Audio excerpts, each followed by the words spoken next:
Hi, I'm Candace Harris from BoardGameGeek. I'm here with Adam from Funko Games, and we're taking a look at Elf Journey from the North Pole. Hey, Adam. Nice. I'm joined by Buddy the Elf today. I love Elf. Oh, I I'm know. probably not as big of a fanatic as most people, but yeah, how does Elf Journey from the North Pole work? So Elf Journey from the North Pole. So this is one of our, just like Haunted Mansion, which we talked about, this is one of our Prospero Hall titles. For anyone not familiar with Prospero Hall, we are a design studio. We are now exclusively designing for Funko, so Funko Games. Not all of our games are signed Prospero Hall, but these are.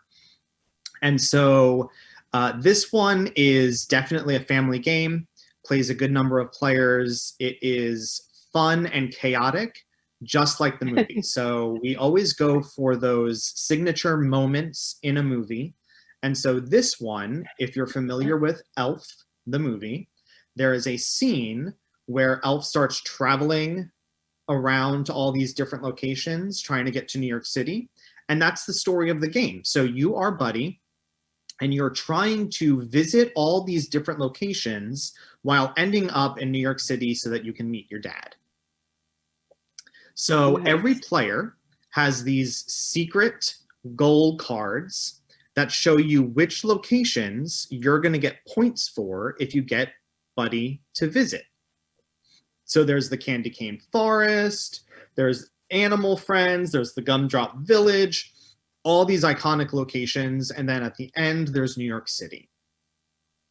So on your turn, it's very straightforward, lots of fun. You are going to, and actually, do me a favor.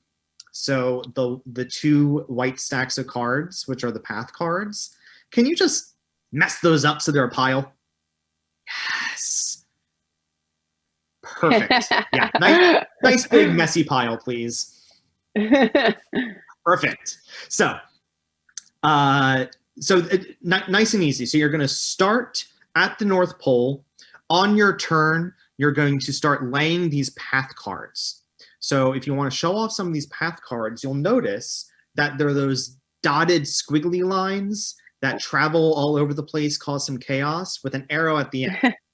So you're going to start laying these down. So start with touching Buddy, and it's going to move all around the board, and you're trying to move Buddy along these path cards to the destination. So for example, the goal card that we have face up, Buddy wants to get to the Gumdrop Village. So you're going to start playing path cards to try to get Buddy over to the Gumdrop Village. And you can play as many of the path cards from your hand as you like.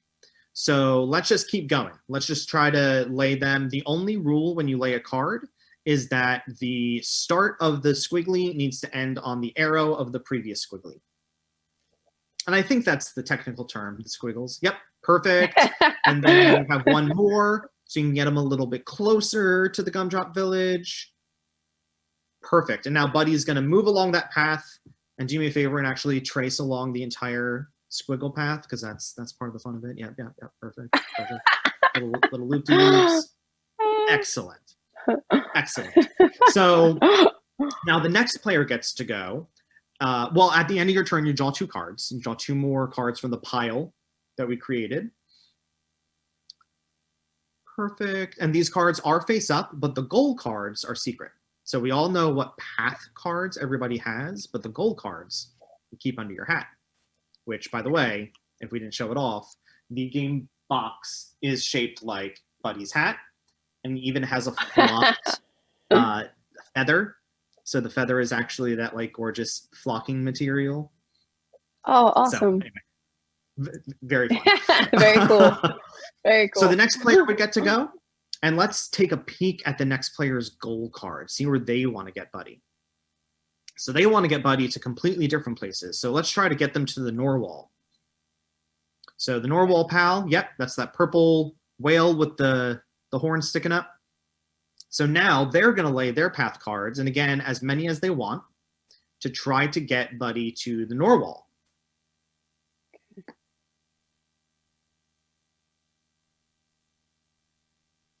Beautiful Another squiggly one. squigglies. Hard turn to the left. And then you don't have to play the third one. You could leave it as that, or you could play it. Yeah, that might be a difficult one because it's going to hook Buddy in the wrong direction. And then at the end of your turn, you draw 2 cards from the gorgeous pile of path cards. Now, next Buddy. one. Next to the candy. What was that? We move Buddy, right? Oh, that's right. Of course, we need to move Buddy along the squiggles. By the way, I showed him off at the beginning. But how cute is this little guy? He's so precious. Very cute. Very cute. I'd like to just stick him on my pinky and like do this all the time. Anyway, so now where's the next player trying to get Buddy to go? Interesting. So they also have the Gumdrop Forest on their card. So they're also trying to get Buddy to visit the Gumdrop Forest. So let's lay their cards to try to get to the Gumdrop Forest. I'm sorry, Gumdrop Village. So all they need to do is touch any part of that hexagon that represents the Gumdrop Village. Can we do it? Can we do it? Do you need the arrow to touch?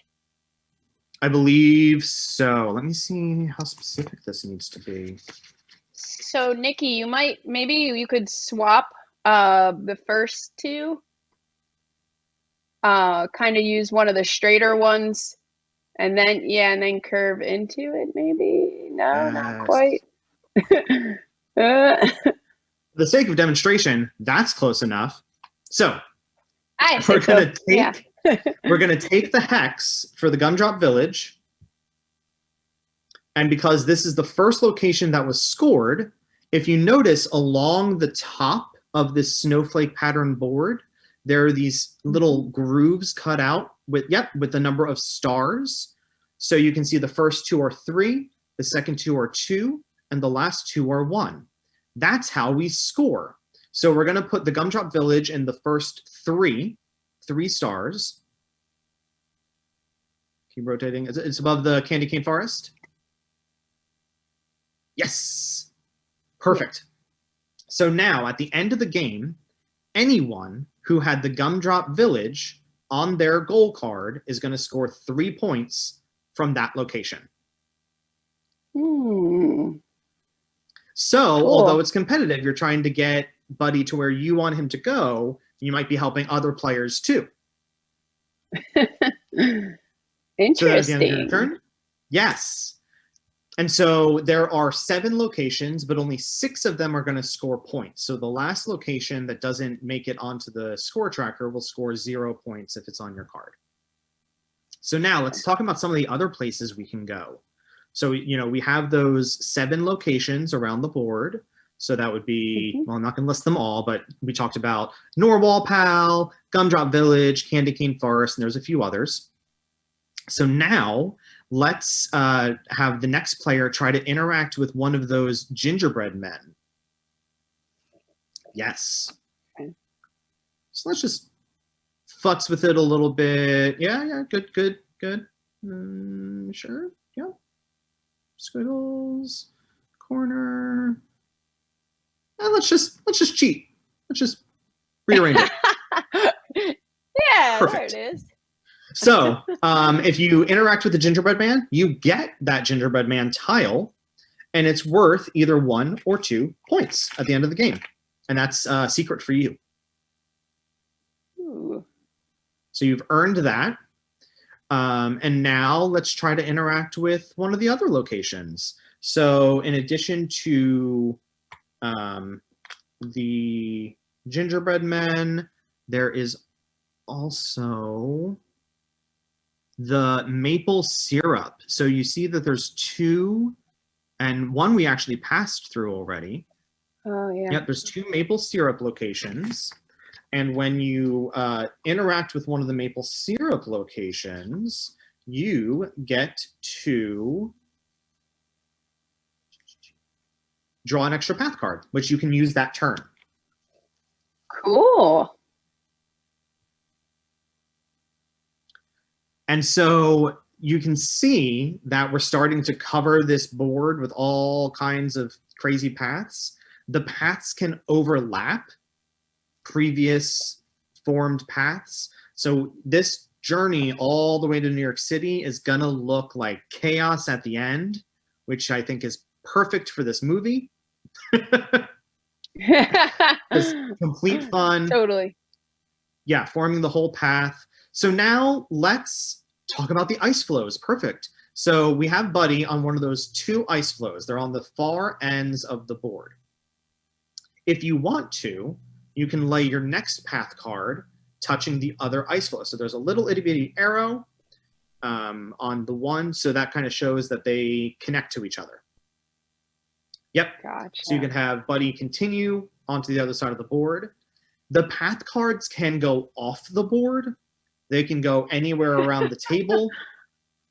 Nice. The board is just where the locations are, but you can lead Buddy wherever you want.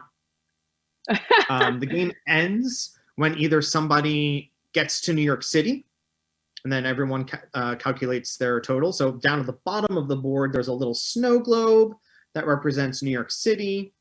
If you get there, it's worth 2 points. Or if you run out of path cards.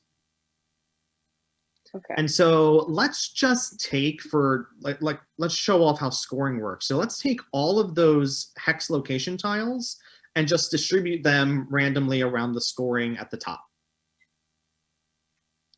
Perfect, perfect. 2 more. Which one's it gonna be? Candy cane or coffee?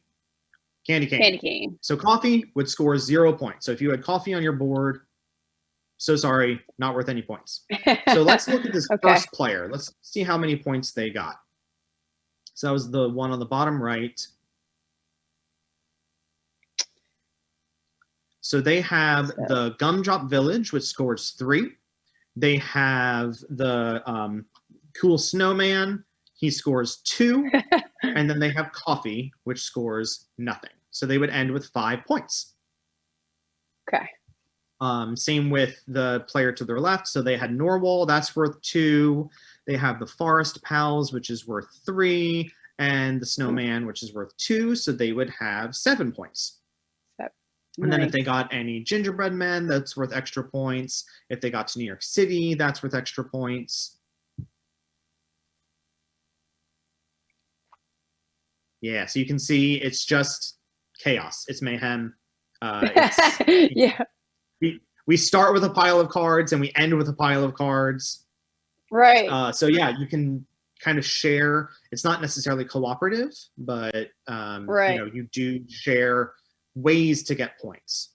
Right. So yeah, so this one here, Norwal is worth 2, Candy Cane is worth 1, the Forest is worth 1, and then they had the 3-point Gingerbread Man. Is that what I'm seeing? Yep. So that is some quick math. 7 points. 7 points. 7 points. Yeah. Do you know what happens in the case of a tie?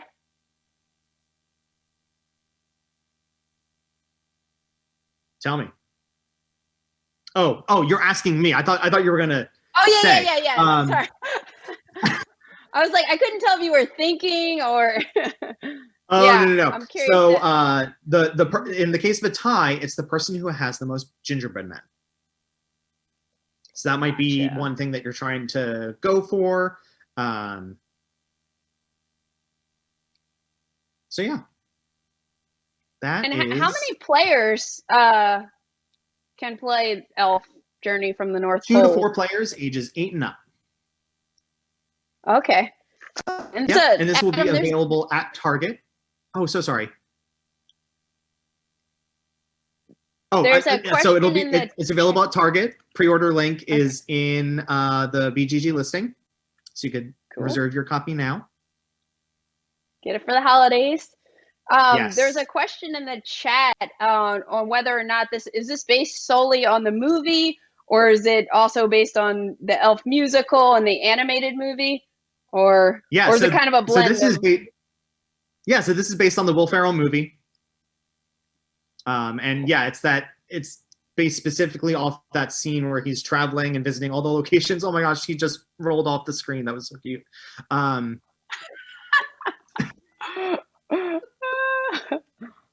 So yeah, it seems like based a off the lot of Elf movie. fun.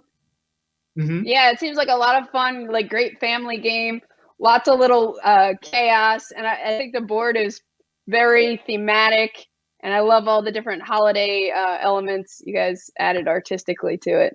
Yeah, so actually you don't get to see it because it's set up, but the board actually comes in the elf hat like this. And then you Awesome. fold it, you unfold it, and then you put it together like a big puzzle with these connecting pieces holding it together. Okay, nice. Yeah. Yeah, So so really, how really fun design, cute touches everywhere. Yep. Yeah, Back is a do big you silver know blade. like how this game came to be? Like who got the idea to make this? Well, you know, we're always looking at different ideas. We're trying to come up with, you know, if anyone's familiar with our studio, we don't do, you know, when we do licensed games, we definitely pay homage to the source material. You know, we come up with all original games. So we were looking at this property and we were saying, well, what could we do with it? What would be fun? What would be engaging? What would be different than anything that's been done before? And so, you know, our studio got together and decided to take this one specific scene from the movie and make a game out of it. And it really has become blockbuster. It really is a lot of fun. Yeah, that's Very awesome. messy. Yeah, because Elf is such Appropriately a so. popular movie too. Mm-hmm. I think people are gonna love this. Yep. I mean, and now, you know, we have a couple. I was going to say, you know, people have a tradition of watching Elf together as a family, and now you have an activity to do, right? A fun game to play while you're watching the movie. Yeah, it makes sense. So we have a couple more minutes. Adam, did you have anything else you wanted to add about Elf or either the Disney Haunted Mansion, which we just took a look at? Yeah, so from what I hear, there was a lot of love, and I understand why, for the art in Haunted Mansion. So we did talk about how all of the art in the game is original. It all brings, you know, homage to all the classic locations and happy haunts from the attraction itself. You know, when you open the game box, the first thing you see is "Welcome, foolish mortals." The back. So this is just the back of the game board, by the way. Let me show this off. So no attention to detail was lost. This is the back. Wow. Right. So it is That's just awesome. stunning inside and out. Inside and out. Very cool. But yeah, to kind of show off more of this, I don't know if we all got a good look at so these are the hitchhiking ghosts. I was doing this earlier. I feel like one of those cosmetic YouTube models. So it's hard to see in the webcam, but the detail on this is just spectacular. And it has this slightly translucent kind of texture and color to it. So they're very ghost-like. Yeah, I was just noticing that they're like a bit translucent. That's cool. Yeah, it's stunning. And then, you know, to kind of feature some more of these haunts, right? So we talked about the singing busts. So, you know, they're very recognizable, very nice. Classic to the attraction. Then I have my favorite, which I had set aside, but then I lost it. There's the opera singer. This guy is. Does anything glow in the dark? It is not glow in the dark. Okay, so maybe for an expansion or something, or a deluxe edition later down the line. That'd be cool. So there are, you know, if you're familiar with Constance Hatchaway, she is the ghost in the attic, who is wielding a inconspicuous little axe. So she has her grooms. Ooh. Wow. The, cool. The beautiful victims of of the widow. Love The it. widowed bride. Love it. Yeah. Yeah, it's really Cool. fantastic. And then the Madame Leota art itself, right in the middle of the seance chamber. Oh, nice. I did not notice that before. That's awesome. Oh, yeah. Cool. So yeah, if there's any other, Adam. Yeah. yeah, if there's any other like questions about the art, you know, we are a design studio, so there's a lot of people that pitch in, help out, and you know, like I said, every card is unique art. So there are the sets of the stretching portraits, but then all of the individual ghosts. It blows my mind every time I pull it out. And then also, you know, really since awesome. we're talking about Elf, right? The art here is also super bright and colorful and stunning. You can kind of see Rockefeller Center here. I love it. It gets me excited for the holidays. I know. I'm sitting here. I'm like, when can I pull out my Christmas decorations? Is it too soon? It's probably too soon. I'm sure stores are starting to do that already. But yeah, well, thanks so much, Adam. It's been great talking to you, and thanks for showing us Elf: Journey from the North Pole.